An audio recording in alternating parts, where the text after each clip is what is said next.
নমস্কার, আপনারা দেখছেন আরোহী নিউজ। আপনাদের সঙ্গে রয়েছি আমি নিবেদিতা। আর আজকের মুখোমুখি অনুষ্ঠানে আজকে আমার বিশেষ অতিথি কংগ্রেসের বর্ষিয়ান নেতা তথা বিরোধী দলনেতা বিধানসভার আব্দুল মান্নান। দাদা, আপনাকে অনেক ধন্যবাদ, আরোহী নিউজে স্বাগত।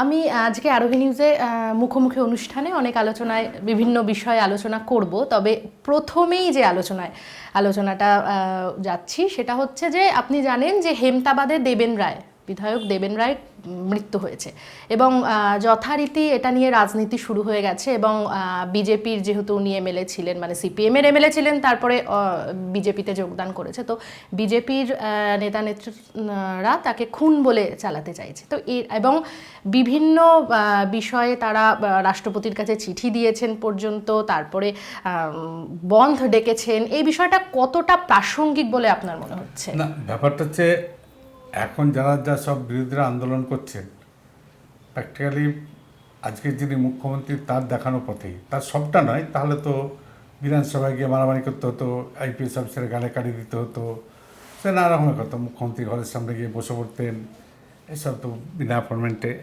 সেই সামনে কতগুলো দিক দিয়ে আন্দোলন যেভাবে উনি করতেন, প্রায় সেই পথেই অনেকে যাচ্ছেন। এখন এটা দুর্ভাগ্যতা, পরিবর্তনের সরকার হলো কিন্তু মানসিকতারও পরিবর্তন হয়ে গেল। আগের যে কথা বলতেন মুখ্যমন্ত্রী, এখন তার উল্টোটা করছেন। এখন কেউ রাস্তায় মিটিং করতে পারবে না, সমস্ত কিছু বন্ধ করে দিয়েছেন।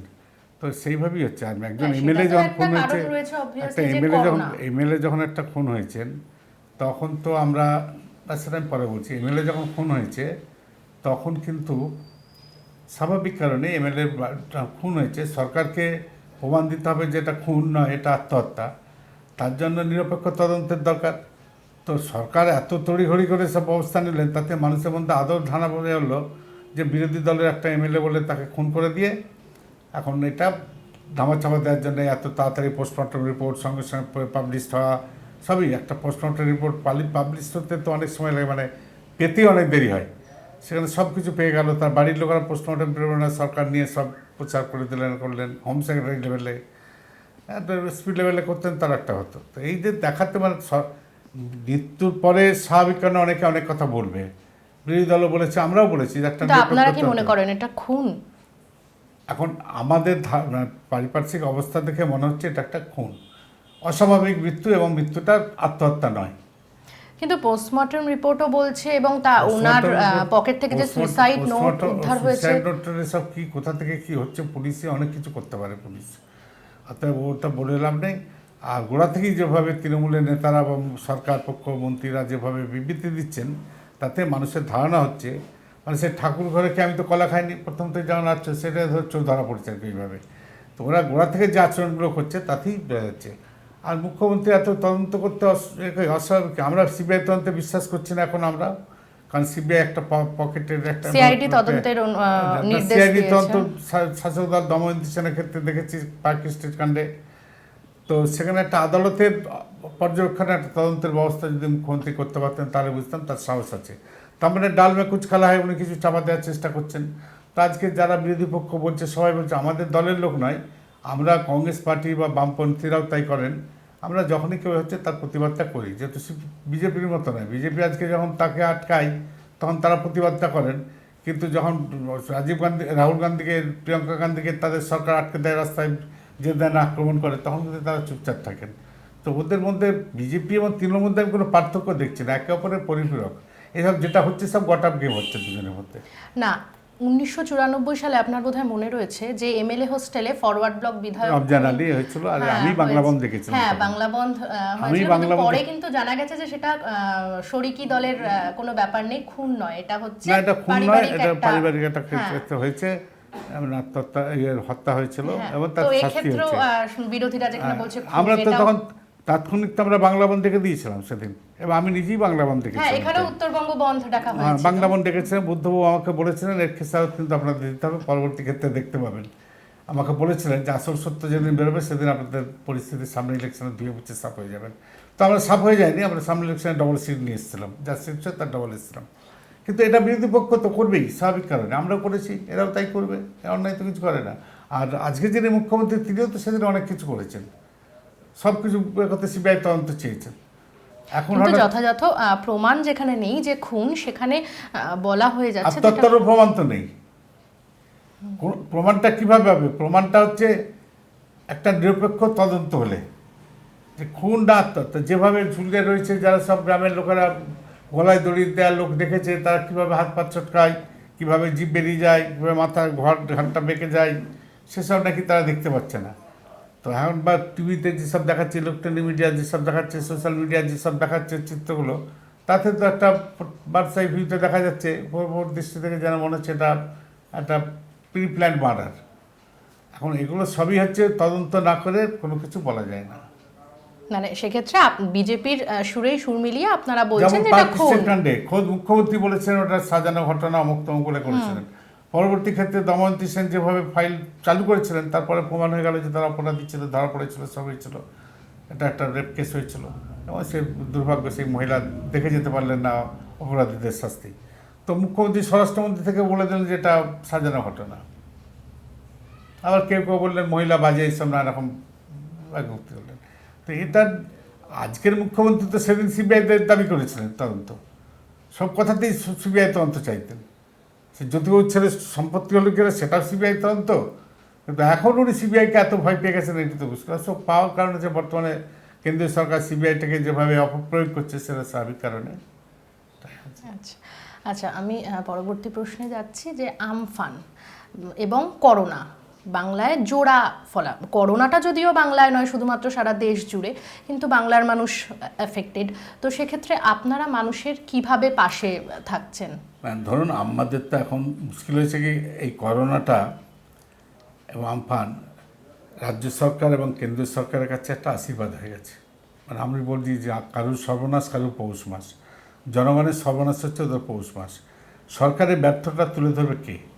সংবাদপত্রগুলো ভয়েতে রয়েছে, কোনো কিছু মুখ্যমন্ত্রীর বিরুদ্ধে বা প্রধানমন্ত্রীর বিরুদ্ধে কিছু বললেই সংবাদপত্রের ত্রুটি টিপে ধরবে, বিজ্ঞাপন বন্ধ করে দেবে।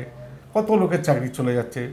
যারা রিপোর্টার, তারা নির্ভীকভাবে কাজ করতে গেলে তাদের মালিকের দাপটে চুপ করে, কারণ মালিকরা ভয় রয়েছেন কাগজ যে কোনো সময় বন্ধ হয়ে যাবে, মালিককে গ্রেপ্তার করার নোটিশ দিয়ে দেবে, বিনা কারণে মিথ্যা মামলা দিয়ে ঝুলিয়ে দেবে, কাউকে সাম্প্রদায়িকতার উস্কানি দিচ্ছে বলে মামলা দেয়। তো এইসব করে, যার ফলে তারাও ভয় রয়েছেন, কেউ সরকারের বিরুদ্ধে কথা বলতে পারছে না। এখন বিরোধী দল যদি রাস্তায় নেমে আন্দোলন করতে পারতো, তাহলে সেটা কিছুটা সংবাদপত্রকে চাপা দেওয়া যেত না, কারণ ইলেকট্রনিক মিডিয়া না করলেও সোশ্যাল মিডিয়ার প্রচারটা হতো। কিন্তু সরকার সেটাও করতে দিচ্ছে না।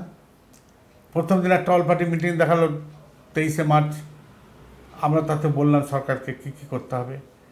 সরকার শুধু নির্দেশ দিয়ে যাচ্ছে, কিন্তু এই যে বলছে স্যানিটাইজেশন না, অল পার্টি মিটে আপনারা নিশ্চয়ই কোনো নির্দেশ, আপনারা কিছু সাজেশন দিয়েছিলেন। হ্যাঁ, তারপর থেকে পরের বারের মিটিংয়ে লাইভ না টেলিকাস্ট হয়নি। হ্যাঁ, কারণ হচ্ছে লাইভ টেলিকাস্টে আমরা বলে দিয়েছিলাম, সবাই দেখেছিল, বাংলা মানুষ, দেশের মানুষ দেখেছিল, আমরা কতটা সাজেশন দিয়েছিলাম।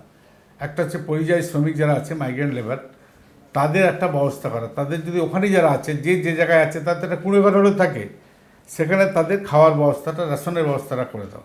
আর এখানে মানুষকে পর্যাপ্ত রেশনটা দিয়ে দাও, তাহলে সে বাড়ির বাইরে বেরোবে না। এ রেশনের ফেক রেশন কার্ড এত রয়েছে, কয়েক লক্ষ ফেক রেশন কার্ড রয়েছে, প্রায় 60 লক্ষর মতো। কিন্তু রেশন ব্যবস্থা নিয়ে তো একদিকে যেরকম দুর্নীতি আসছে, দুর্নীতির অভিযোগ আসছে, সেক্ষেত্রে আবার তো প্রধানমন্ত্রী যেখানে বললো যে নভেম্বর অবধি রেশন, তো সেখানে আবার জুন অবধি রেশনের ঘোষণা এদিকে মুখ্যমন্ত্রী করে দিলেন। তারপরেও আপনারা এই সুর চড়াচ্ছেন। দেবে, শোনো, রেশনটা দিচ্ছে কাদের? প্রথম তো রেশনটা যাদের কার্ড আছে।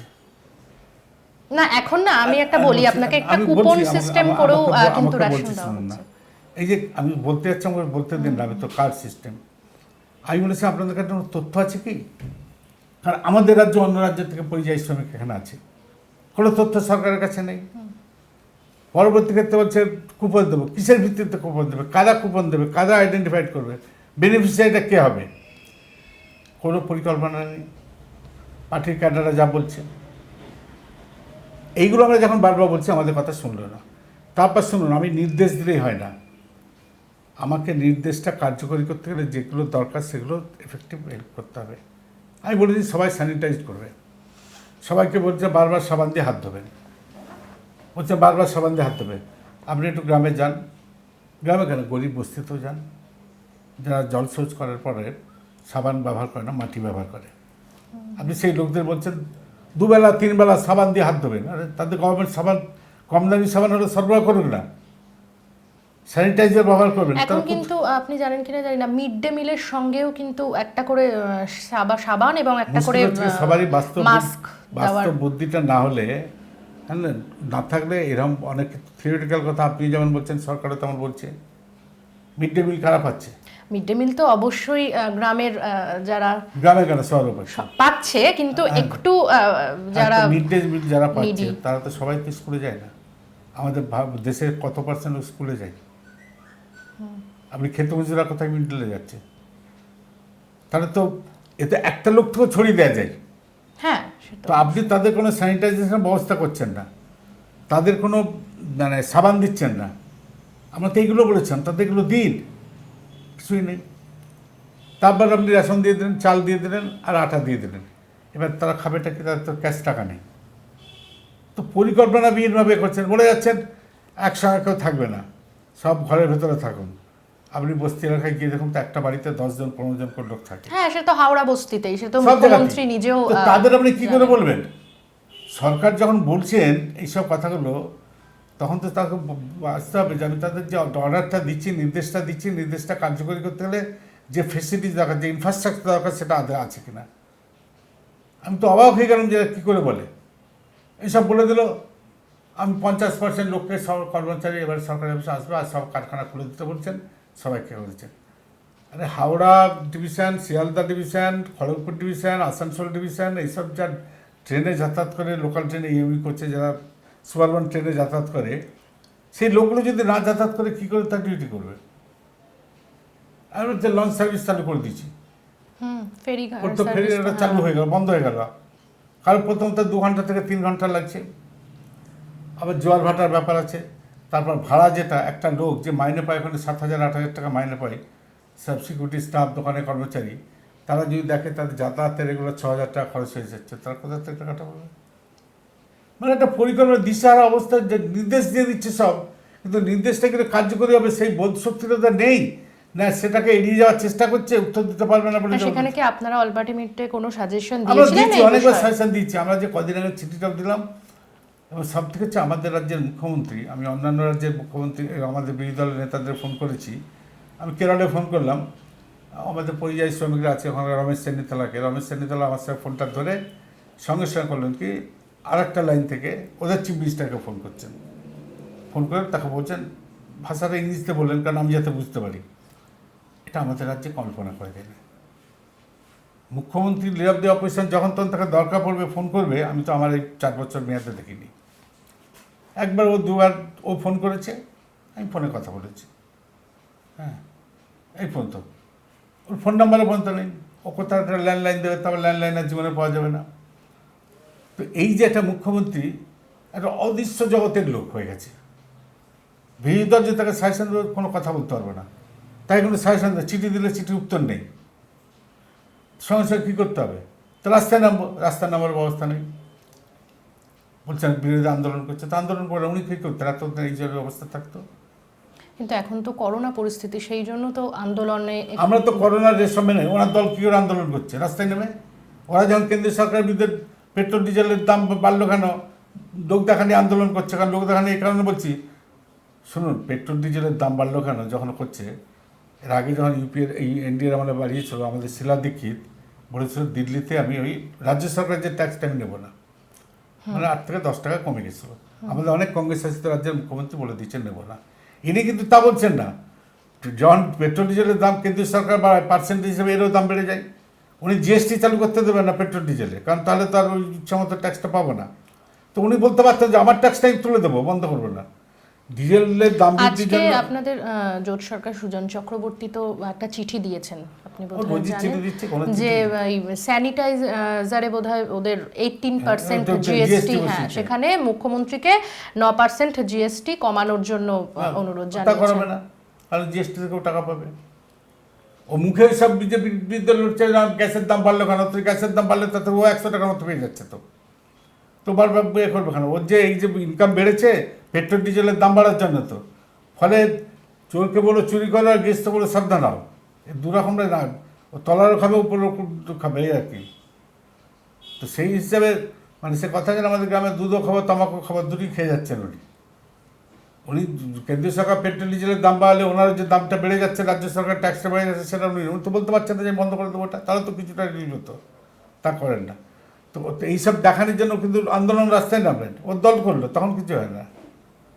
আর সব থেকে যাচ্ছে যে করোনাকে মুখ্যমন্ত্রী যেভাবে করেছেন, প্রথম থেকে যখন লকডাউনটা মানুষ মানতে চাইছেন, তখন মুখ্যমন্ত্রী বাজারে ঘুরছেন কোনো মাস্ক টাস্ক ছাড়াই ঘুরে বেড়াচ্ছেন।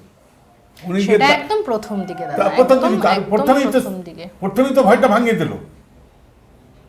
উনি যখন দাগ কাটছেন, এটা মুখ্যমন্ত্রী দাগ কাটবেন? আপনার সংস্থার মালিক কি এখানে আসবে না? সেটা একদম না, কিন্তু আমাদের রাজ্যের মুখ্যমন্ত্রীকে তো আমরা একদম মাটির মানুষ হিসেবে চিনি। হ্যাঁ, মাটির মানুষ হিসেবে চিনি বলি তো মাটির মানুষের সঙ্গে কটাই করে এখন। মাটির মানুষের নেতা হিসেবে তো এসেছিল, এসে তো সেই হিসাবে তো আমিও তাকে হিপনোটাইজ হয়ে গেছিলাম যে হ্যাঁ গরিব লোকের জন্য উপকার করবে। তার যে কটা গরিব লোকের উপকার করে, আজকে ভাইটাইদের কী অবস্থা হয়েছে। নিজে তো মাটির মানুষ ঠিকই বলছেন, কিন্তু আজকে থাকেন কোথায়? ওসব কথা ছিল, এককালে ছিল। ওয়ান্স আপন এ টাইম উনি ছিলেন মাটির মানুষ, গরিব মানুষের কথা বলতেন, অন্যায় প্রতিবাদ বলতে করতেন। চাইছেন উনি গরিব মানুষের কথা ভাবছেন না, আর গরিব মানুষকে এক্সপ্লয়েট করছেন উনি। আর দেখলেন আর মুখ্যমন্ত্রী বলছেন কি করোনাকে আতঙ্ক করবে না, পাঁচবালিশ নিয়ে শুয়ে থাকুন। এটা কি মুখ্যমন্ত্রীর কথা? ছেলে খেলা নাকি? আপনাদের মিডিয়ার কিছু লোক এখন ওই ভয়তে কিছু বলতে পারে না, এবং আমরা সেই জন্য আর মিডিয়াকে দোষ দিই না, কারণ ছেলেগুলো চাকরি বাকরি চলে গেলে খাবেটা কি, আমরা তাদের দোষ দিই না। কেউ কেউ প্রশ্ন করতে পারে, নরেন্দ্র মোদী তো আজ পর্যন্ত মিডিয়াকে দেখা করলেন না। তিনি তো অনেক কথা বলে গেছিলেন, পেট্রোল ডিজেলের দাম, ওই স্মৃতি ইরানি সব চুড়ি আর সব কিছু নিয়ে দেখা দিতে গেছিলেন রেখে মনমোহন সিংকে। এখন কোথায় গেলেন সব? তো উনি যে কথাগুলো আগে বলতেন, এখন কোথায় গেলেন উনি? যখন চিটফান্ড নিয়ে সিবিআই ইনকোয়ারির জন্য মামলা লড়েছি আমি, বিকাশ ভট্টাচার্য, তখন তো কেন্দ্রে ইউপিএ সরকার ছিল, তখন তো এনডিএ সরকার আসেনি। মামলা রায় বেরিয়েছে ইউপিএ সরকারের আমলে সিবিআই ইনকোয়ারি। তখন সিবিআই বাধা দেওয়ার জন্য 25-30 কোটি টাকা খরচ করলেন কেন রাজ্য সরকারের পক্ষ থেকে? কোনো রাজ্য, আমি তো সুপ্রিম কোর্টে মামলা করেছিলাম, এবং সমস্ত রাজ্যের বিরুদ্ধে, শুধু পশ্চিমবাংলার বিরুদ্ধে না, কারোর নাম করে বলি না, যে এটা একটা এনকোয়ারি হোক। তো এখন বলেছে হাইকোর্টে যেমন, হাইকোর্টে কেউ একটা রাজ্যের ব্যাপার নাকি? ঝাড়খণ্ড আছে, বিহার আছে, উড়িষ্যা আছে, উত্তরপ্রদেশ আছে, কর্ণাটক আছে, আসাম আছে, ত্রিপুরা আছে, সব আছে। ত্রিপুরা সিপিএম সরকার, তখন কোনো সরকার বাদ দেয় না, বলছে হ্যাঁ সিবিআই ইনকোয়ারি হোক, একমাত্র পশ্চিমবঙ্গের সরকার। কেন? এই সিবিআই এনকোয়ারিতেই একটা প্রশ্নে আসছি যে মুকুল রায়, সেই জন্যই তো বলছি, এখন হচ্ছে একজন আসামের মন্ত্রী, কংগ্রেসের মন্ত্রী ছিলেন। আমরা যখন মামলাটা করেছিলাম তখন কিন্তু কংগ্রেস সিপিএম দেখিনি, কে কোন পার্টি দেখেনি। মানুষের টাকা চিট করেছে, লুট করেছে, হাজার হাজার কোটি টাকা লুট করেছে, সেটা তদন্ত করে ধরা হোক। তাতে যে প্রভাবশালী লোকেরা, কারুর নামে মামলা হয়নি, কারুর নামে কিন্তু অভিযোগ করা হয়নি। অভিযোগ যারা যারা ডায়েরি করেছে তাদের, সেটা সিবিআই ওখানে নাই, আমরা মামলাতে সেখানে যাইনি, তদন্ত করে দেখা হোক। দেখা গেল আমাদের যে মন্ত্রী আসামে, তাকে কংগ্রেস থেকে তাড়িয়ে দেওয়া হলো, তিনি চলে গেলেন বিজেপির এখন নাম্বার 2 আসামে। এখানে যে বলে গেল সিদ্ধার্থনাথ সিং বলে গেলেন ওদের অবজারভার, এখন ইউপির কোথায় কি হেলথ মিনিস্টার না কি আছে, বলছে আমরা ভাগ মুকুল ভাগ, ভাগ কুণাল ভাগ, ভাগ মদন ভাগ, ভাগ মমতা ভাগ, সব কি বলে গেছিলেন। তো এখন মুকুল তাদের দলের, হ্যাঁ এখন মুকুল রায় তো যেটা বলা, মানে রাজনৈতিক মহলে আলোচনা চলছিল যে হচ্ছে মুকুল রায় সিবিআই তদন্ত থেকে নিজেকে বাঁচানোর জন্যই। তো আবার এখন যেটা সম্প্রতি জল্পনা শুরু হয়েছে যে মুকুল রায় আবার ফিরতে চলেছে তৃণমূলে। আমি তাদের এসব ব্যাপারে নাক গলাতে না। আমরা যার সম্বন্ধে যা স্পেকুলেশন করি সেটাই আমাদের থাকে। আমরা রাজনীতির একটা 130 বছর 35 বছর রাজনীতির দল, আমরা হঠাৎ বলতে দেখো না, আমাদের উত্থান পতন আছে, একটা দল তো চিরকাল ক্ষমতায় থাকতে পারে না। তো আমাদের তো একটা ইতিহাস আছে, আমাদের একটা ঐতিহ্য আছে। কোন রাজনীতি দলের ঐতিহ্য আছে? এতগুলো লোক প্রাণ দিয়েছে সেই দেশের জন্য, সেই তাদের পতাকা নিয়ে। এমনকি মমতা যে 21শে জুলাই পালন করে, সেটাও তো আমাদের পতাকা নিয়ে আন্দোলন হয়েছে, কংগ্রেসের পতাকা নিয়ে। তো কংগ্রেসের পতাকা নিয়ে প্রাণ ত্যাগ করেছে এরকম বহু লোক আছে, আমাদের একটা ইতিহাস আছে, ঐতিহ্য আছে। আমরা এদের মতো ছেলে খেলা করতাম। তৃণমূলেরও সে ঐতিহ্য নেই, সিপিএমেরও নেই, বিজেপিরও নেই। হ্যাঁ, না আপনারা একটা বহু পুরনো দল, এবং আপনাদের দল থেকে ভেঙেই, কংগ্রেসের থেকে ভেঙেই তৃণমূল। যখন অনেকে অনেক কিছু কথা বলেন, সে যে যা পারেন কথা বলেন, সব করে, আবার তারাও সেই অপরাধী। না, এই যে মুকুল রায়ের জল্পনা চলছে যে মুকুল রায় আবার সে ফিরতে মুকুল রায় চলেছেন, তো আমার দরকার না। সেখানে মানে সেই বিষয়টা নিয়ে মানে আবার মুকুল রায় আমার পুরনো ব্যক্তিগত দলে- বন্ধু, সবই তার বিরুদ্ধে মামলা করেছি, সবই সেই সুপ্রিম কোর্টে গেছে যখন আমি একই সঙ্গে প্লেনে ফিরছি, দেখা হয়েছে, কথা হয়েছে, সবই আমার ব্যক্তিগত সম্পর্ক কোনো হয় না। না, একবার বিজেপিতে গেল, এখন সে তার বিজেপিতে ব্যাপার। তার মর্যাদা সে রাজনীতির দল না করবে। পেয়ে আবার আমার তো বিজেপি ফিরে রাজনীতির আসছে। দলের মধ্যে অনেকে আছে আমার ব্যক্তিগত বন্ধু। আমার সাথে দিলীপ ঘোষেরও ব্যক্তিগত বন্ধু, আমি ওখানে যাতা করে খোরাক করে কথা বলি, কথা করে সবার সামনে সব সভাপতি হিসেবে না, এমনি বন্ধু দিলীপ ঘোষকে সেইভাবে কথা বলি, ও সেই মজা করে, মজার হিসাবে নেই, ব্যঙ্গ বিদ্রুপ করে একটু ওর মজা করি, সেগুলো নেই, কোনোদিন রাগও করে না। এটা না, ব্যক্তিগত আমার দিলীপ সবাই ঘোষের বন্ধু। যে যেসব মন্তব্য সোশ্যাল মিডিয়া বলুন বা মিডিয়ার সামনে, হ্যাঁ, সেই মন্তব্যগুলোকে কি আপনি সাপোর্ট করেন? এই যে আমি আমি কোনোদিন সাপোর্ট করেছি দেখাবেন? আমি কোনোদিন সাপোর্ট করেছি দিলীপ ঘোষের হত্যা? না, সেই বিষয়ে আপনি কি বলবেন? এই আমি যে তো আমার বদলা না, আমি এবং তো বদল কোনোদিনই বদল দুটোই রাজনীতি না। হবে। আমি বদল রাজনীতি যেটা করেছি তা আমি ওদের বলে দিই, আমি সে যা বক্তব্য করার বলেছি, আমি যখনই আমাকে রিয়াকশান চেয়েছি আমি রিয়াকশান দিয়েছি। আমার পুরনো সব নথি খুলে দেখবেন, যারা চেয়েছে তাদের কাছে দিয়েছি, আমি হোয়াটসঅ্যাপেও পাঠিয়েছি অনেককে, আমি এগুলো করেছি। এবং উনি আজকে আরো একবার বলেছেন, একটা বিতর্কিত মন্তব্য করেছেন যে রাজনীতি করতে এসেছে, তাই সব বিষয়ে রাজনীতি করব। ওদের রাজনীতিটা তো, ওদের তো অতীত কিছু নেই, ওরা অতীত তো নয়, বর্তমানটা আছে। নেগেটিভ কারণে একটা পার্লামেন্টারি ডেমোক্রেসিতে কোনো দল চিরকাল ক্ষমতায় থাকে না। আমরা তো 30 বছর এক নাগাড়ে ক্ষমতায় ছিলাম, 10 বছরও ছিলাম, একদমই। মনমোহন সিংহ 10 বছর ধরে চালিয়েছেন। তো একটা নেগেটিভ মানুষকে বুঝিয়েছে, সব একটা মিডিয়া এমনভাবে করছে। আর একটা জিনিস দেখবেন, আমাদের দেশের সকাল কিছু বুদ্ধিজীবী, কিছু মিডিয়া, নানা রকম বিভিন্ন পেশার লোক স্বাধীনতার পর থেকেই কংগ্রেসকে ব্যালাইন করার জন্য এমন একটা কনস্পিরেসি শুরু হয়েছে স্বাধীনতার পর থেকেই। আপনি দেখবেন সিনেমা দেখতে যাবেন, একটা হিন্দি বই কি বাংলা বই, যে কোনো মানে রিজনাল ল্যাঙ্গুয়েজের বই দেখতে যাবেন, ভিলেনের রোলটা হচ্ছে কি গান্ধী টুপি পরা লোক, খদ্দর পরা লোক। খদ্দরটাকে কিন্তু কংগ্রেসরা বেশি পড়ে। একটা মানুষকে ছোটোবেলা থেকে এরা শিখিয়ে দিচ্ছে, তখন তো অন্য রাজ্যে কোনো মন্ত্রী ছিল না, যারা মন্ত্রীরা সব ভিলেন। আমাদের দেশের কিছু বুদ্ধিজীবী লোক ভারতের স্বাধীনতা দিবস, স্বাধীনতা আন্দোলন থেকে সম্মান না দেওয়ার থেকে তারা সোভিয়েত ইউনিয়ন করেন, কেউ নভেম্বর বিপ্লব করেন, করুন না, সেটা তো একটা ইতিহাস। নভেম্বর বিপ্লব, মে ডে আন্দোলন, যা সবগুলো এগুলো, অক্টোবর বিপ্লব, সবগুলো। কিন্তু সেটার দ্বারা যত ব্যাপার করে আমাদের আগস্ট বিপ্লবটা মনে করবেন না। এই গোড়া থেকে হচ্ছে কংগ্রেসকে মেলাইন করার একটা দিয়েছে। কোনো কিছু হলেই কংগ্রেস চোর, কংগ্রেস চোর। আজ পর্যন্ত একটা কংগ্রেসের হতে পারলেন না। ইন্দিরা গান্ধীর সময় তো অনেক কিছু বললেন। মারুতি কেলেঙ্কারি কি, আপনার তো জন্মাননি, মারুতি কেলেঙ্কারি নিয়ে কী না কী হয়েছে, মারুতি এসে নিয়ে আজকে গাড়ি বিপ্লব এনেছে মারুতিকে গাড়ির জন্যই। ওই যে ছোটো গাড়ি সঞ্জয় গান্ধী করতে গেল, আজকে কিন্তু মারুতির একটা বিপ্লব। আজকে রাস্তায় অ্যাম্বাসেডার গাড়ি দেখতে পাবেন না, এত দ্রুতগামী গাড়ি বেরিয়েছে, এত বিভিন্ন ভ্যারাইটির গাড়ি বেরিয়েছে, তো বিপ্লব এনেছে। কিন্তু আমরা চিরকাল অ্যাকিউজড হয়েছি। কখনো মানুষ মিডিয়াতে এখন প্রচারে বিভ্রান্ত হয়েছে, বোফোর্স নিয়ে তো করে গেলেন।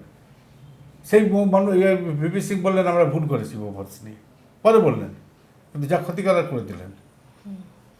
তো প্রত্যেকটি সময়ে আজকে বোফোর্স আমাদের ডিফেন্সের একটা অ্যাসেট, ওরা তো চুরি করেছে। তো এইটা হচ্ছে, তারপরে তো এখন তো বিনা কারণে কাউকে অ্যারেস্ট করে দিচ্ছে। তো এইগুলো হচ্ছে কংগ্রেসকে ব্যালাইন করার জন্য চেষ্টা হচ্ছে, নেগেটিভ কারণে মানুষের কিছু সত্যি তথ্য। তেলের দাম বেড়ে গেছে, এরা 30 টাকা লিটার তেল দিয়ে বলেছে আমাদের এরকম 50 টাকা লিটার নিতে হচ্ছে। তখন 150 টাকার উপরে পার ব্যারেলের দাম, 55 টাকার মতো তেলের দাম হয়েছে। তাতে এরা বলেছে চুরি পরিয়ে দেবো, অঙ্ক করবো।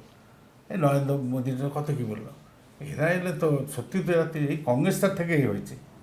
এবার এখন কি, এখন তো জলের দরে পেট্রোলের, ডিজেলের, ক্রুড অয়েলের দাম বাড়ছে, মানে জলের দরে নেমে গেছে $50 নিচে, $40 নিচে। আর তার দামটা কত বেড়েছে একবার জিজ্ঞেস করছে। 350 টাকা গ্যাসটা এখন হয়ে গেছে 1000 টাকার উপরে। এবং সাবসিডিও তুলে দিয়ে দেওয়া হয়েছে সেই জন্য। হ্যাঁ, তখন তবু আমরা সাবসিডি একটা দিতাম, সেটাও বন্ধ। এটা তো মোদী সরকার করলেন সাবসিডি। এই যে সব এগুলো করছে, তখন মানুষ একটা অপপ্রচার বিভ্রান্ত হয়েছেন। তা আবার হবে, আবার বিভ্রান্ত মানুষই শিখবে, মানুষই তো সব। আমরা করি, আমাদের অতীত আছে, ইতিহাস আছে, আমরা সেই নিয়ে রাজনীতি করতে পারি, আমাদের হতাশা নেই। আমরা যখন দেশটা স্বাধীনতার জন্য লড়াই করছি 65 বছর ধরে, তখন তো ভাবিনি যে দেশটা স্বাধীন হবে, আমাদের গভর্নমেন্ট হবে, আমরা মন্ত্রী হব, আমাদের এমএলএ হবে, এমপি হবে। আমাদের পূর্বসূরীরা ভেবেছেন দেশটাকে স্বাধীন করতে হবে। তার জন্য কে কত প্রাণ দিতে পারবেন, এই লড়াই হয়েছে। এদের তো এখন পার্টি করছে, হয় এমএলএ হতে হবে না, মন্ত্রী হতো। আমাদের পূর্বসূরীরা তো সেটা করেন, আমাদের ঐতিহ্য আছে। আর ক্ষমতা আমরা 55 বছর আমরাও ক্ষমতায় থেকেছি। একদমই এই সংক্রান্ত আলোচনা চলবে, তবে এখন সময় একটা ছোট্ট বিরতির পর থাকবে রাজস্থানের রাজনীতি এবং সচিন পাইলট। সঙ্গে থাকুন। এই সংক্রান্ত আলোচনা চলবে, তবে এখন সময় একটা ছোট্ট বিরতির। পুরোটা বললাম না। এই সংক্রান্ত আলোচনা চলবে, তবে এখন সময় একটা ছোট্ট বিরতির। সঙ্গে থাকুন। তবে বিরতির পর আমরা ফিরব রাজস্থানের রাজনীতি এবং সচিন পাইলট এই সংক্রান্ত আলোচনা নিয়ে। ইয়ার কাঁচা টল আছে রে।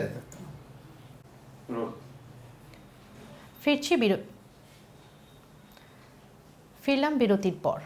আমাদের সঙ্গে রয়েছেন আব্দুল মান্নান। মান্নানদা, আমরা এতক্ষণ রাজ্যের খবরে ছিলাম, এবার চোখ রাখবো একটু রাজ্যের বাইরের খবরে। আপনার জানাই রয়েছে যে রাজস্থানে একটা আভ্যন্তরীণ রাজনীতিতে একটা তোলপাড় চলছে। সেখানে সচিন পাইলটকে ইতিমধ্যেই সরিয়ে দেওয়া হয়েছে এবং গেহলাটের যে বিষয়টা ছিল 108 জন এমএলএ ওনার ইয়েতে রয়েছে। তো এইটা নিয়ে মানে আপনার কি মন্তব্য যে সচিন পাইলটকে সরিয়ে দেওয়া হলো কেন? সরিয়ে দেওয়া হলো সেটা তাদের দলের সেখানকার রাজ্য কমিটি ঠিক করবে, তাদের ব্যাপার, দিল্লির ব্যাপারে। হ্যাঁ, এটা তো দিল্লি মানে রাহুল গান্ধী এবং সোনিয়া গান্ধী করে। একটা জিনিস দেখা যাচ্ছে, ভারতবর্ষে কোনোদিন এরকম বিরোধী মানে সরকার পক্ষে কেউ আসেনি যে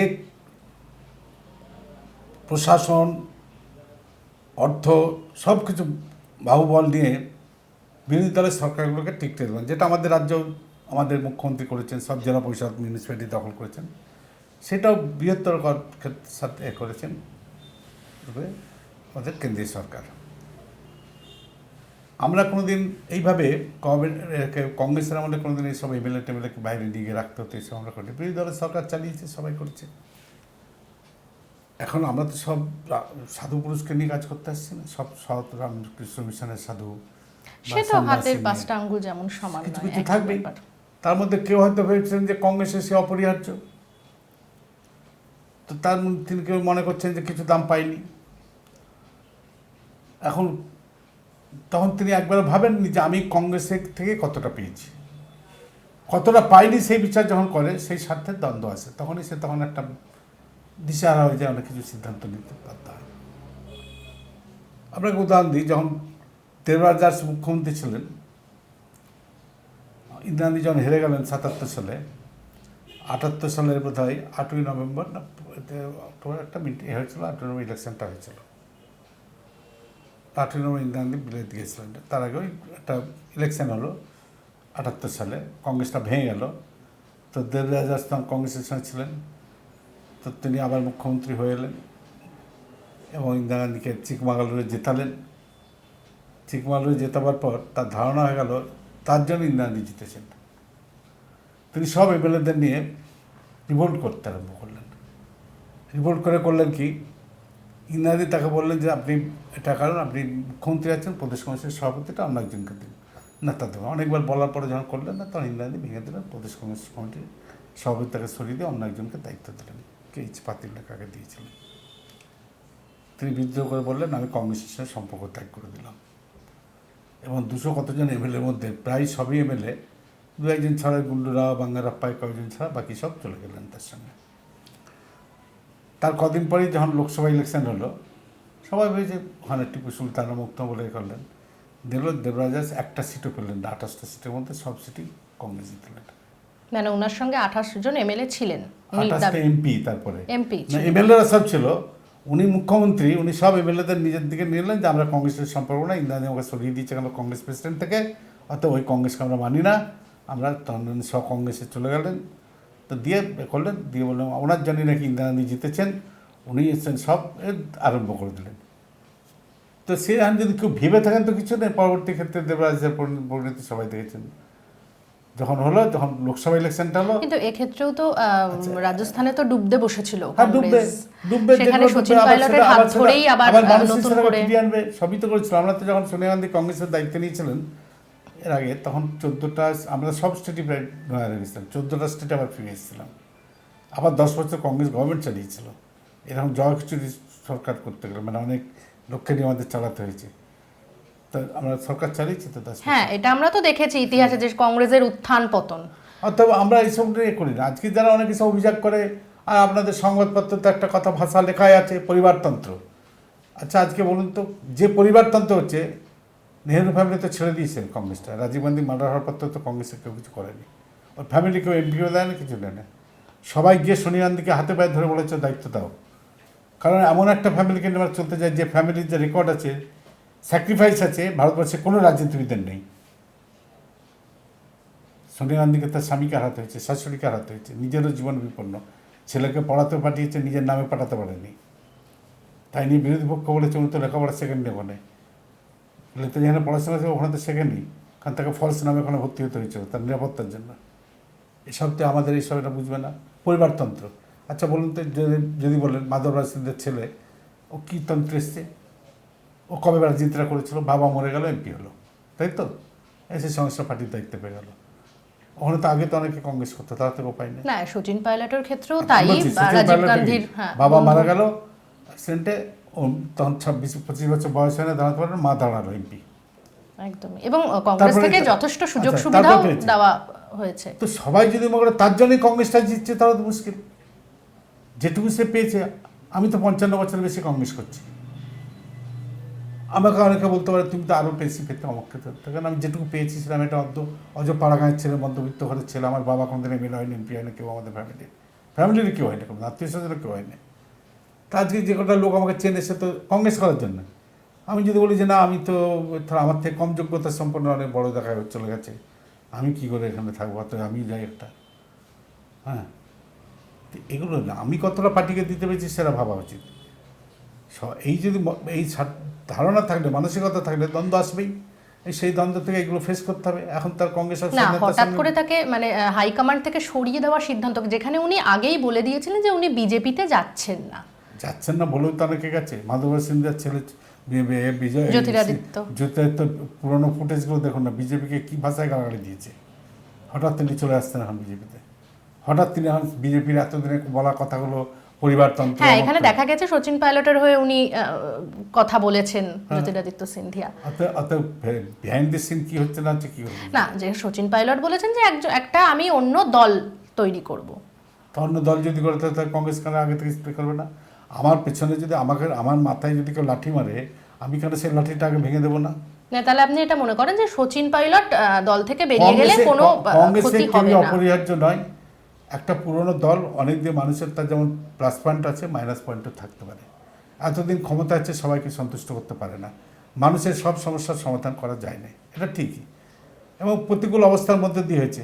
আজকের একটা পুলওয়ামা নিয়ে এমন সংবাদপত্রগুলো দেখাচ্ছে যেন বিরাট করে ফেলেছে। হ্যাঁ, পুলওয়ামা নিয়ে, আরে পাকিস্তান থেকে দুটুকরো করে দিল কে? কংগ্রেস তো। 91,000 সৈন্য, জেনারেল নিয়াজি তাকে সারেন্ডার করলো, 91,000 সৈন্য নিয়ে, বিভিন্ন কমান্ডার মানে ওদের মিলিটারি বিভিন্ন অফিসারদের নিয়ে। তারা বললো ইন্দিরা গান্ধীর কাছে সারেন্ডার করবো। ইন্দিরা গান্ধী বললো না, আমার কাছে নয়। তখন বললো জগজীবন বললো না, আমার কাছেও নয়। ইন্দিরা গান্ধী বললেন যেরকম আমার যে সৈন্যরা লড়াই করে আজকে এই করে সাফল্য এনেছে, তাদের এটা ক্রেডিট আমি দেবো। ইন্দিরা গান্ধীকে ক্রেডিটটা নিতে চাননি, তাদের দিয়েছিলেন। আর ইনি কী করছেন, পুলওয়ামা একটাকে দেখাতে পেরেছেন? পাকিস্তানকে দুটুকরো করার তো কথা, আমরা করে দিলাম, উনি করতে পারছেন? পুলওয়ামা একটা মানে তাহলে আপনি বলতে চাইছেন যে নবীন যারা কংগ্রেসই আসছে বা যে কোনো নেতা আসছে, তারা ক্ষমতার লোভেই শুধুমাত্র। সবাই না, নবীন ছেলে অনেক স্যাক্রিফাইস আছে। কিছু কিছু লোক আছে যারা মুভমেন্টের হয়তো প্রোডাক্ট নয়, তারাও পরিবারতন্ত্রের জন্য এসেছে, কিন্তু তারা অনেকে হয়তো ভাবছেন যে তারা আরও বেশি পেতে পারে, তাদের লোকটা তো আরও বেশি, সেই জন্য তারা হয়তো খাপ খাওয়াতে পারছেন না। আবার যখন কংগ্রেস ক্ষমতা আসবেন দেখবেন তাদের অবস্থা কী হবে। আপনার কথা অনুযায়ী এটা হচ্ছে কি যে ইন্দিরা গান্ধী মানে তখনকার যে গান্ধী পরিবার, মনমোহন সিং যে সময় গভর্নমেন্টে এসেছিলেন, অর্থমন্ত্রী হয়েছিলেন, এবং যে সময় প্রধানমন্ত্রীর দায়িত্ব নিয়েছিলেন, বলুন তো সারা পৃথিবীর অর্থনৈতিক অবস্থা কী ছিল? ব্যাঙ্কগুলো কোলাপ্ট করে গেছিলো, আমাদের তো হয় নাই। আমাদের তো কোলাপস করে গেছিলো, কত লোক আত্মহত্যা করেছে আমেরিকাতেও, কত বিকাশ আমাদের আমরা বানিয়ে দিতে হয়েছে। তো মনমোহন সিং তো করতে পেরেছেন, আজকে বিশ্বের সবথেকে বড় একজন অর্থনীতিবিদ। তো আমরা দেখাতে পেরেছি, ওদের মতো তো নয়। আমাদের এগুলো আছে, এখনও আছে। এখনো সারা বিশ্বের না, রাষ্ট্রপ্রধানরা তখনকার দিনে গান্ধী পরিবার যতটা শক্ত হাতে সামলাতেন, তো এখন হাইকমান্ড কি সেরকম ভাবে সামলাতে পারছেন না? এখনো করছেন। কিছু লোক আছে টাকার লোভে চলে যায়, হাজার হাজার কোটি টাকা তারা করেছে। আমাদের তো পার্টি অফিসে কোনোদিন আমরা নাকি খুব করাপ্টেড পার্টি, আমাদের কিন্তু কোনো জেলার তো দেখুন পার্টির টাকা নেই, আমাদের ফিনান্স ব্যবস্থা কোনোদিন পার্টি ফান্ডে এভাবে টাকা নিয়ে দেয়। আজকে ওরা তো এটা করছে, সে টাকাগুলো তো লুকিয়ে রেখে দেওয়ার কোনো ব্যাপার নেই, কোথাও না কোথাও রাখতে হবে। আর আজকে ওদের পার্টি ফান্ড এত কোথাও এই এক বছরই ওরম এতে যা করেছে 7 স্টার হোটেলের থেকেও ভালো যে পার্টি অফিস তৈরি করেছে বিজেপি। হ্যাঁ, একদম। এখন মুশকিল হচ্ছে মিডিয়া দেখাতে পারে না, মিডিয়া করতে পারে না, সে কী করবেন এখন? আমাদের এখন লড়াই হচ্ছে এক শ্রেণীর মিডিয়া, এক শ্রেণীর মানে কালো টাকার যারা মালিক সব, এই যারা বিদেশে সব রয়েছে তাদের, আর এই সরকারের প্রশাসনের সঙ্গে। সময় হয়ে গেছে এখন একটা ছোট্ট বিরতির, তবে মান্নানদার সঙ্গে আলোচনা চলবে এবং আমরা ফিরে আসব আলোচনা নিয়ে যে বিধানসভায় কংগ্রেসের কৌশল।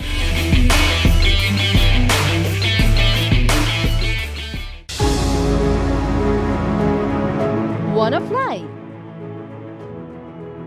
Step towards 3 steps where we are different. World-class infrastructure, experienced faculties, hygienic atmosphere. We take all necessary precautions against COVID-19. Meet the aviation professionals and build your dream career with 3 Steps Aviation.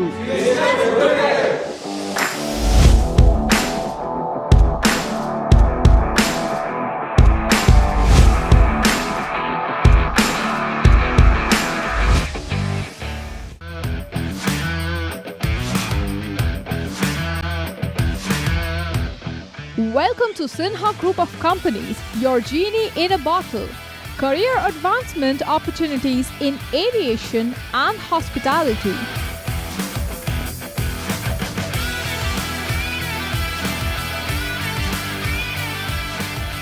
Organic farming, the evolving science of India's healthy future. Digital marketing of the next generation. Income tax consulting and other legal services. Home furnishing and decor, bringing your dream house to life. We know what you desire, so unleash your genie with Sinha Group of Companies and let the magic begin. Sinha Group of Companies, dream with India.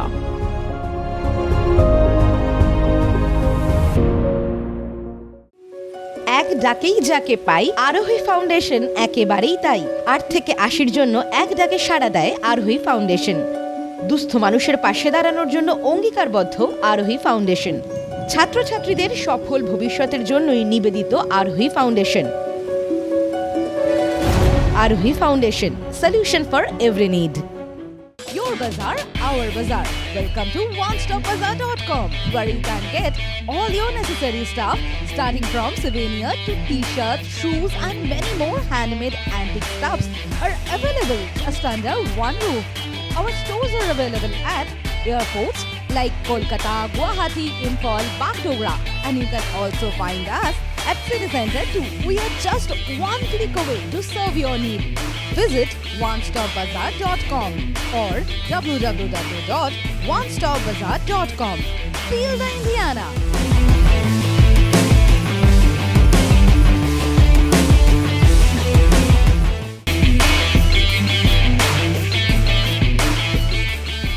ফিরে আসলাম বিরতির পর। রয়েছে আমাদের সঙ্গে আব্দুল মান্নান। দাদা, আমি এবারে যাচ্ছি যে বিধানসভা, সামনেই বিধানসভা 2020 চলছে, 2021-এ, তো সেখানে আপনাদের কৌশলটা ঠিক কি? না শুনুন, নির্বাচন পরিচালনা তো বিধানসভার বিধায়করা করে না, নির্বাচন পরিচালনা করে পার্টি। আমি সাংগঠনিক কোনো ব্যাপারে নেই, সাংগঠনিক দায়িত্ব নেই, সাংগঠনিক সিদ্ধান্ত নেওয়ার অধিকার আছে কি নেই সেটা অন্য ব্যাপার, কিন্তু আই এম নট কনসালটেড সাংগঠনিক বিষয়, এবং এটা নিয়ে বিরুদ্ধে এখন যাওয়ার স্কোপ নাই। এখন মূল শত্রু একদিকে বিজেপি আর একদিকে তৃণমূল কংগ্রেস, মোকাবিলা করতে হবে। আমি বিশ্বাস করি লেফট এবং কংগ্রেস এবং যারা সমমানবন্য তৃণমূলের হাজার হাজার কর্মী আছেন, লাখো লাখো কর্মী আছেন যারা বীতশ্রদ্ধ হয়ে পড়েছে, সবাই যে তৃণমূলের চোর শাসক তা তো নয়, অনেক ভালো কর্মী আছে। কারণ আমি তো অনেককেই চিনি, কংগ্রেস থেকে যারা গেছেন আদর্শ নিয়ে অনেকে গেছেন। সেখানে বেনজল ঢুকে গিয়ে যারা সিপিএম আমলে এককালে খুন করেছে, সিপিএম যাদের আপদ বলে মনে করতো, তারা সেই দলে ঢুকে গেল তৃণমূলে গিয়ে, তৃণমূলের মধ্যে সে একই কায়দাই করলো। ফলে আমি সেই কর্মীদের দমবন্ধ অবস্থাটা আমি জানি। আমি মনে করি তাদেরও কংগ্রেসে ফিরিয়ে নিয়েছে। কংগ্রেস এবং লেফট দুটো শক্তিকে, লেফট আরও যারা তাহলে কি তাদেরকে ফেরানোর কোনো কৌশল বিধানসভায় আমি তো দিচ্ছেন? দিতে পারি না, সেটা নেবে। আমি বিধানসভার সদস্য হিসাবে আমার যারা বিধায়ক আছেন আমার দলের বা অন্য দলের লেফটের, তাদের নিয়ে যতটুকু পাচ্ছি ঐক্যবদ্ধ লড়াই করছি, কিন্তু সাংগঠনিক ব্যাপারে সিদ্ধান্তটা নেবে প্রদেশ কংগ্রেস এবং ওরা বামফ্রন্ট কমিটি। সেখানে আমি নাক গলাতেও যাই না, আমি করাবো না, আচ্ছা, সেটা ওদের ব্যাপার। না, আপনি একটু আগে আলোচনায় আমাদের যেটা উঠে এসেছিল যে হচ্ছে আমফান এবং করোনা দুটোই বিরোধী শিবিরকে একটা পালে হাওয়া দিয়েছে।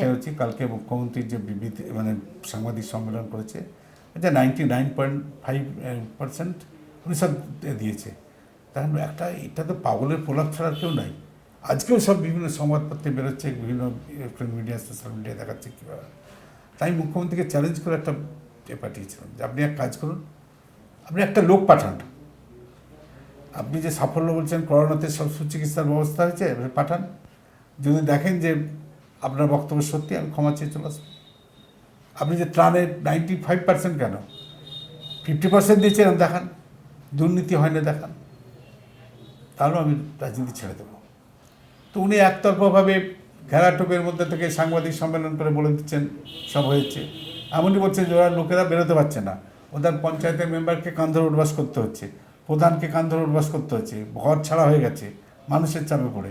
হ্যাঁ, এই সব ইস্যুগুলো আসাতে তো আপনাদের বিরোধীদের একটা সুবিধা হয়েছে। সুবিধা হচ্ছে, কিন্তু লকডাউনের জন্য সেই সুবিধাটা আমরা করতে, তো সেটাকে আপনারা কিভাবে কাজে লাগাচ্ছি যতটা পাচ্ছি। এই যে কালকে বিধানসভার মধ্যে করাচ্ছিল, বিধানসভার বাইরে উনি ওই যে এলাকাটায় কন্টেইনমেন্ট জোন করে দিলেন।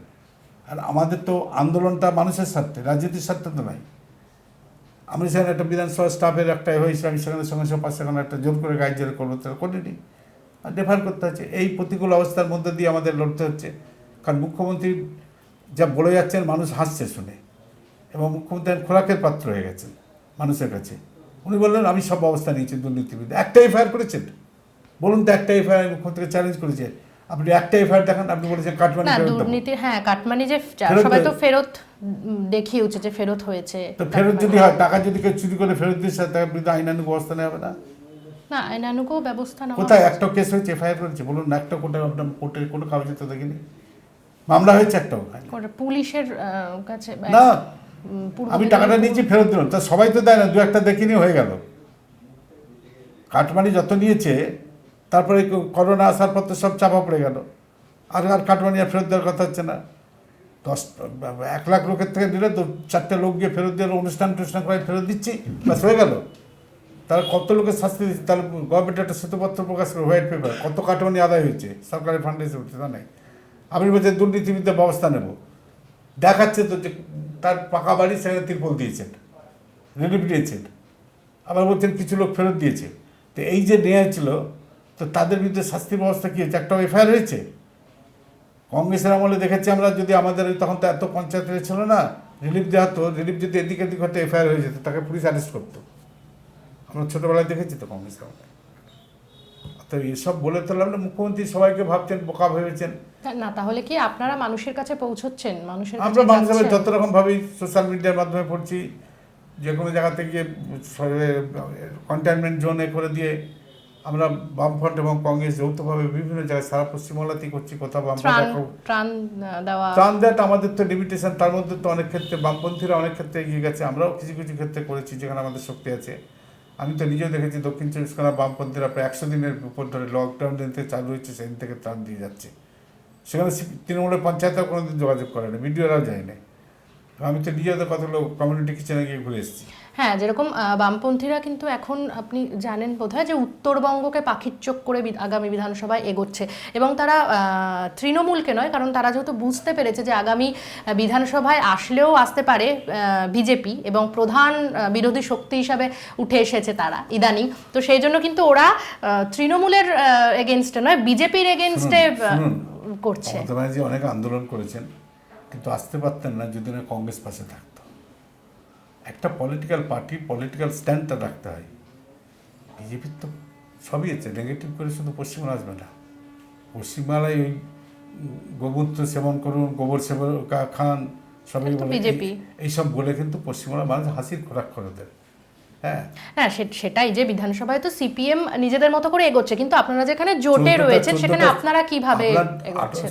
18টা সিটে লোকসভায় জিতলো, তার মধ্যে যে 3টে লোকসভা সিটে জিতলো সে 3টে এলাকাতেই ওদের হলো বা ইলেকশন হলো। 3টে বা 2টো লোকসভা এলাকার মধ্যে দিলীপ ঘোষের সিটটা এটা গোহারা নেমে গেল, জিততে পারলো না। মানুষের একটা তখন প্রচার হয়েছে, তারপর সব ভোট নিয়ে অনেক কিছু কথাও আছে। তৃণমূল একটা সময় বিজেপি হাওয়া দেখায় 2014 সালে তো এখানে বিজেপি এসে যাচ্ছে বলে একটা হাওয়া তুলে দিল ইন্ডিয়া গভর্নমেন্ট আসার পর থেকে। কিন্তু 2016 সালে কি 3টে মাত্র সিট বিধানসভায় এলো। ওটা ওই ঢেউ টাকা আছে, টাকার বিনিময়ে করে, আর কিছু মিডিয়া এখনো তাদেরটা ফলো করে দেখায়, তাতে কী করবে বলা যায় না।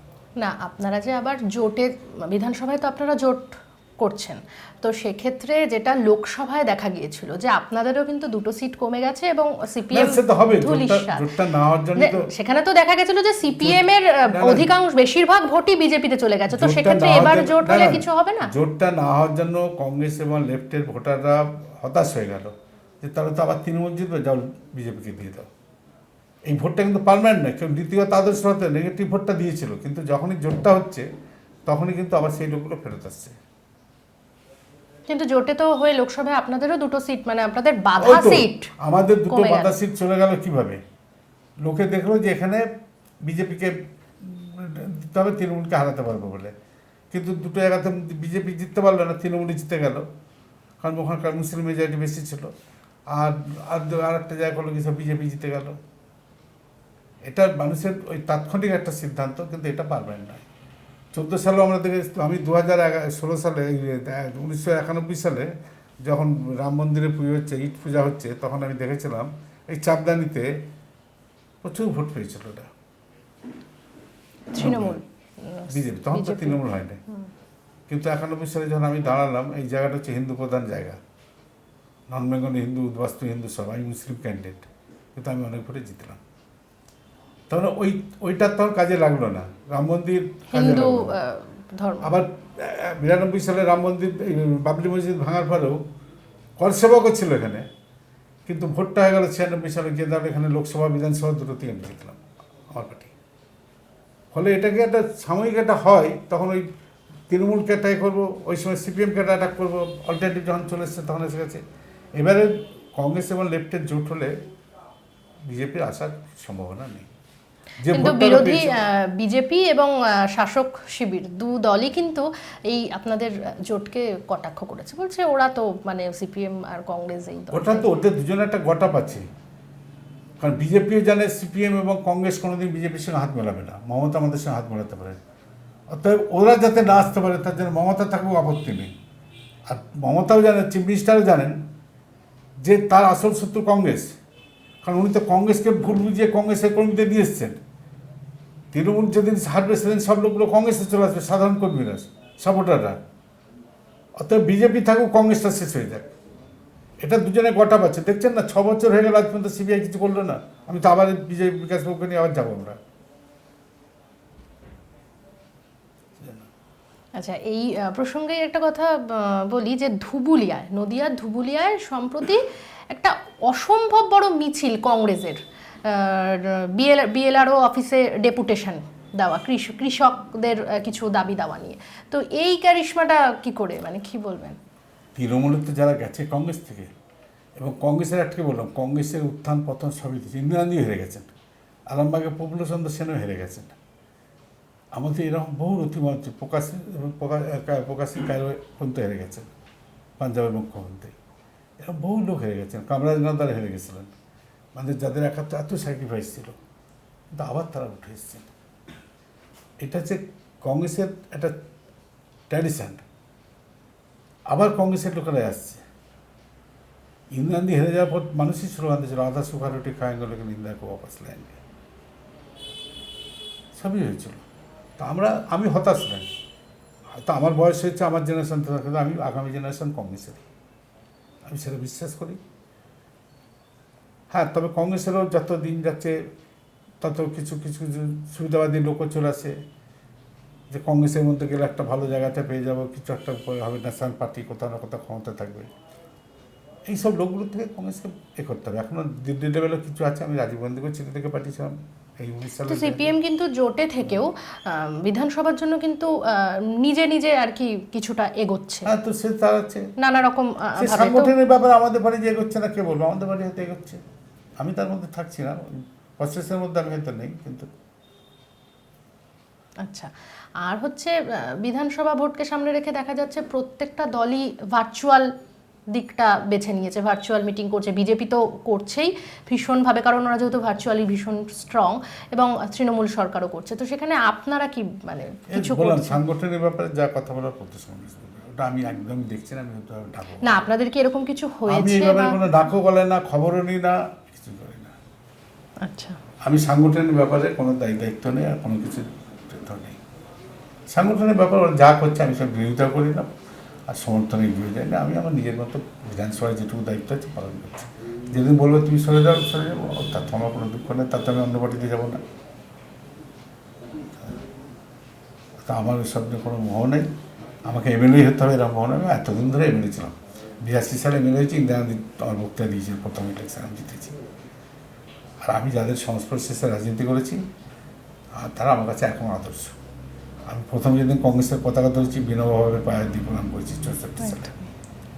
আমি উত্তর লোয়েস্ট পপুলেশনকে খুব কাছ থেকে দেখেছি। এই অফিসে শান্তিমোহনে থাকতেন, শ্রীরামপুর অফিসে থাকতেন শঙ্কর প্রসাদ মুখার্জি, এদের সব দেখেছি কাছ থেকে। স্যাক্রিফাইস তাদের, দেশের জন্য ত্যাগ, দলের জন্য ত্যাগ, সব দেখেছি। ফলে তাদের কাছে আমি শিখেছি অনেক কিছু, তাই আমার মধ্যে হতাশা অনেক কিছু। মুখোমুখির আলোচনা আজকে এ পর্যন্তই। তবে মুখোমুখিতে যে রাজনৈতিক নেতা নেতৃত্বদের নিয়ে আলোচনা চলছে তা কিন্তু চলবে, আর তার জন্য অবশ্যই চোখ রাখুন আরোহী নিউজের ইউটিউব এবং ফেসবুক পেজে।